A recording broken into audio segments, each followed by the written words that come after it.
الرحيم waxaan dhiganaa waa type of sequence marka afartan aan dhiganaa waa arithmetic sequence ama waa isku dhufo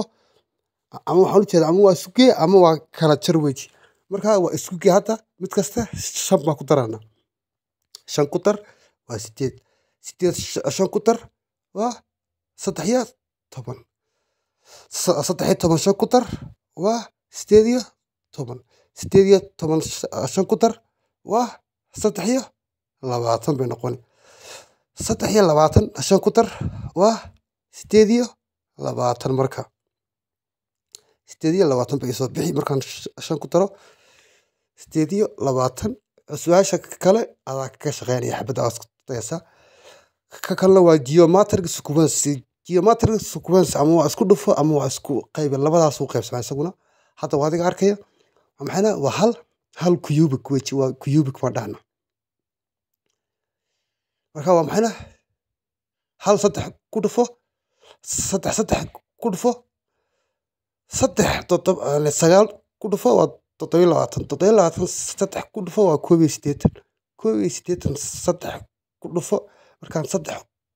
ku dhufsan maxay soo bixi waa 241 bay soo bixi 8 baan u jeedaa aw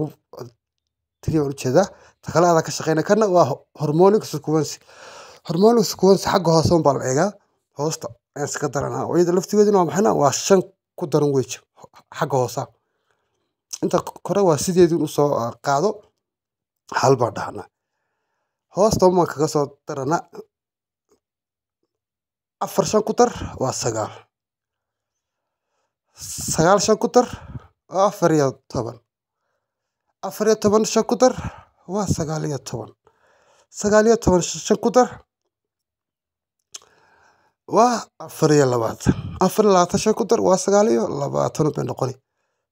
hal loo soo 29 xabada kalena waa taadi way kana waa Fibonacci sequence waa isku gengeeri weys waa la isku daraa laba la isku daraa labadan ugu horeysa laba isku dar waa 4 ku dar waa 6 laba ku dar waa 4 waa adiga arkaya 4 ku dar waa 6 waa adiga arkaya 6 ku dar waa 10 waa adiga arkaya 10 ku dar waa 10 ma helna marka 10 bay la soo bixi xabada kale adaa lagu daayay halkan waa real matters private school oo nala insha Allah waxaad ka baran doontaa dhammaan xisaab qaab aad iyo aad u fudud assalaamu calaykum waraxmatullaahi wabarakaatu wa tacaala